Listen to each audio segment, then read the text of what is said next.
hello guys good morning आज हाम्रो दोस्रो दिन बिहान उठ्यो अब हामी लागेको छौँ फेरि 5-6 घन्टाको ट्राभलपछि चाहिँ हामी डेस्टिनेसनमा पुग्छौँ होला तल फेरि तलपट्टि हो माथि नै होइन है यो ठाउँको नाम के अरे नमुना झरना नमस्ते झरना नमस्ते झरनामा छौँ हामी त्यसपछि आएर हामी त्यो बाटो हुँदै जानुपर्छ ओके हामी फेरि भेट्दै गरौँला बिच बिचमा के अरे बा के खायो अरे कसरी खायो अरे ए भेडो परदेशमा कसरी खायो अरे भलक्क दालुमा पानी कन्ची ततायो कन्ची तताएर अनि पानी लायो घिउ लाएर अनि त्यहाँदेखि पानी भलक्क उम्ल्यो पानी भलक्क उम्लेपछि फर्स्ट दाल लायो अनि रट्ट ढेँडो मसालो गलम गलम खायो अनि त्यहाँबाट ढाकर बोक्यो अनि टकमा लायो हिँड्यो हामीले शाखा होटेलमा खाँदाखेरि चाहिँ चिया खायो बार उखु बेच्दै हुन्छ उखु खायो चाहिँ हामी दादा अब यहाँबाट माथि लाग्नुपर्छ माथि टुप्पो पनि पुग्नुपर्छ अब हामी गाइज यो कुन ठाउँ हो डाँडै डाँडा हाम्रो बाइकको हालत हेर्नुहोस् पहिलपुर उहाँको हालत छ नहेरौँ रिसाइरहनु भएको छ किन भन्दाखेरि बाटो एकदमै धेरै नराम्रो छ होइन यस्तो छ ठाउँमा पिच छ यस्तो दामी पिच छ है कुनै ठाउँमा चाहिँ यस्तो छ है अनि यस्तो छ कस्तो गाह्रो कि लो गाह्रो भइरहेछ गाइजहरू है अहिले हामी ताप्लेजुङ त पुगेकै छैन ताप्लेजुङकै बाटोमा वेमा हामी हिँड्दैछौँ हजुरहरूलाई हामी फेरि इन्फर्म गर्नेछौँ है यहाँबाट चाहिँ अब हामी एकछिन यसो रेस्ट गरेको धेरै गाह्रो भयो नि त अनि त्यही भएर रेस्ट गरेको ओके फेरि भेटौँला अहिले चाहिँ ठ्याक्कै लाएर 10 बजिरहेछ 10 होइन 11 बज्नलाई 25 मिनट बाँकी छ र अब हामी सायद खै कति बजीसम्म पुग्छ थाहा छैन अब खाना कतिखेर खान्छ थाहा छैन ल बिहान हामी ब्रेकफास्ट गर्ने के ओके बाई बाई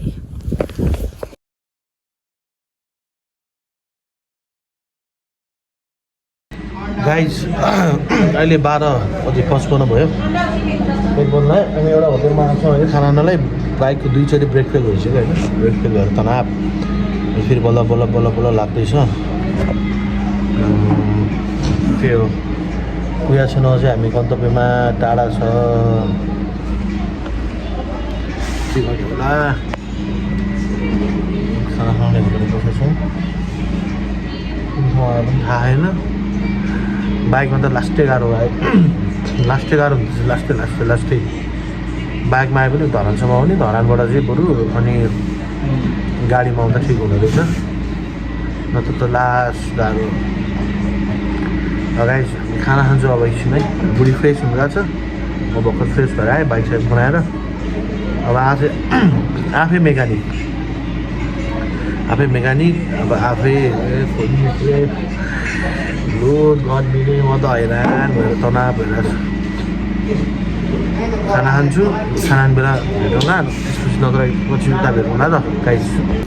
हाम्रो खाना भोलि नखाना नि हुन्छ के गर्ने भन है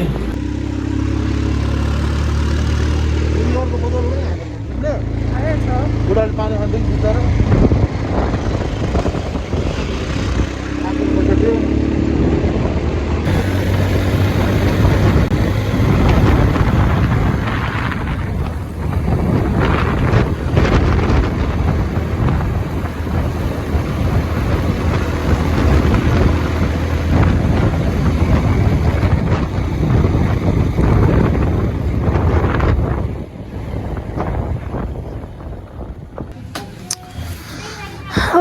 रिसाएर यहाँ बसेर त्यहाँ बसेको अरे चिया खाने ठाउँमा क्यारिमबोर्ड खेलेको हेर्न पाएन भनेर अनि रिसाएर नि बसेको अहिले चाहिँ हामी चिया खानालाई बसेको यहाँ गाइस बाटोमा हाम्रो बाइक उहाँ छ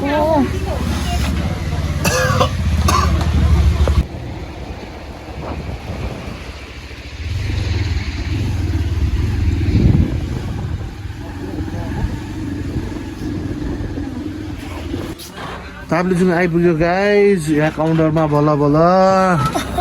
बाइक मैले त देखिन हेर्नै मन लागेन अहिले त त्यस्तो भइसक्यो चलाउँदा चलाउँदा तनाव भएर यहाँ भोबाल नै बसेर गाडी मिलाउनु लगाइरहेको छु त्यही हुँदा के हुँदैछ भेट्दै गरौँ है त गाइज हामी चाहिँ बस के अरे सुमा चढेर यता ताप्लेजुङमा बाइक राखेर सुमा चढेर यो पेन्टीतिर लाग्यो बुढी मिस्नु हुन लागेको तपाईँलाई हाम्रो एउटा राइडर भाइ छ गाडी चलाएर नि त्यसपछि हामी यहाँ छौँ अब खाजा साजा माथि नै गएर खाना हुन्छ के हो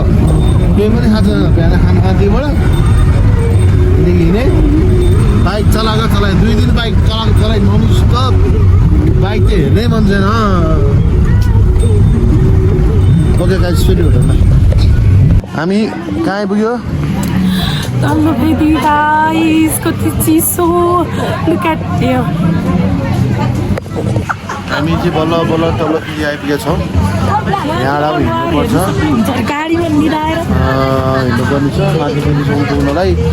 त्यसपछि बल्ल फेरि त्यहाँ बसेर अनि बल्ल जान्छौँ त्यहाँनिर लौरो लिन आकार हुनेछ यहाँ चलाउनुले सामानहरू पूजाको सामान यहाँ लौरो सौरोहरू यता बुढिया मेल पामा हो यता चाहिँ किचन छ कसले कसले कसले ए बेलुका खाना होला इच्छा जाडो मेरो नाकमा सातोको पिठो हो यो त्यसलाई ठुलो रूपले नलिनुहोस् हामी रातिको अहिले 8:30 बजे 9 बजे हिँडिरहेको छौँ हामी तल्लो फेरिबाट माथिल्लो फेरि जाँदैछौँ तुषार होइन यो पानी नै हो पुग्न लागिसक्यो र यहाँ मुनि पनि छ कतो कतो लाग्यो भाइ गाह्रो भयो दमबडे उहाँको यस्तै हो गाह्रो हुन्छ 2 किलोमिटर हो पुगिन्छ आमाले रक्षा गर्नुहुन्छ ल है फेरि भेटौँला भाइ भाइ हामी यहाँ धेरैजना हिँड्दै हुनुहुन्छ धेरैजना म मात्रै होइन कि यहाँ टन्नै हुनुहुन्छ यति आनन्द आइरहेछ तपाईँहरूलाई के भन्नु तर बाटो चाहिँ गाह्रै छ भाइ पछि भेटौँ ल बाई बाई गाइज यो हेर्नुहोस् हामी 1.5 घन्टामा माथिल्लो फेरि आइपुग्यौँ गाइजहरू यो हेर्नुहोस् म यो मुनेलाई बोक्दै अनि यो हेर्नुहोस् त यो कति साह्रो हेर्नुहोस् त साह्रो भोलि झन् भव्य हुनेछ भ्यू म तपाईँहरूलाई सबै भ्यू देखाउने छु बुढा चाहिँ बिजी हुनुहुन्छ त्यही भएर सबैले भिडियो बनाउँदैछौँ हामी गाइस माथिल्लो फेदीमा आइपुग्यो कति बज्यो होला कति बज्यो भने त बा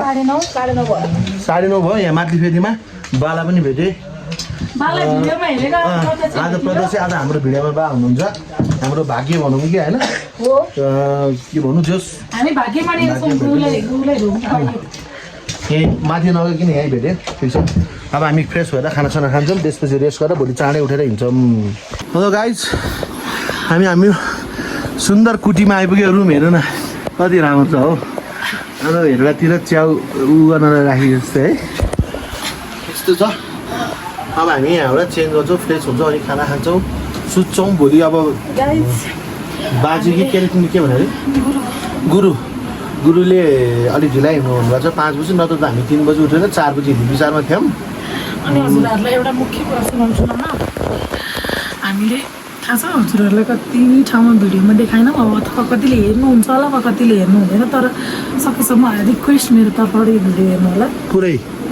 किनभने हामीले कतिपय ठाउँहरू हजुरहरूलाई देखाएनौँ राति बाटो यति भयङ्कर छ कान्ट इमेजिन कति सङ्घर्ष गरेर कति कोरिडोरको बाटो कस्तो भएर थाकेर त्यो थकान त मऱ्यो कि उकालो चढ्दा चढ्दै उताको थकान त मऱ्यो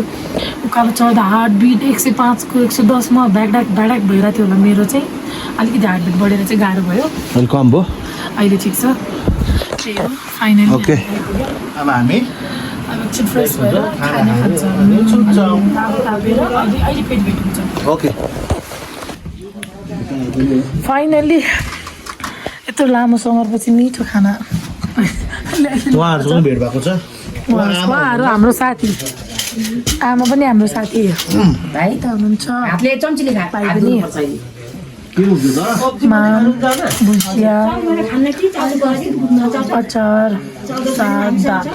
भेज चाउचाउ खानुहुन्छ भने हेर्नुहोस् न, पानी चाहिँ यस्तो यस्तोमा खाने सिस्टम रहेछ कि सबै एकचोटि दाजु अलिकति हेर्नुहोस् न सबै यस्तोमा कि आहा राम्रै सिस्टम यस ल खामै भेज हुनुहुन्न भने हामीसँग हुनुहुन्छ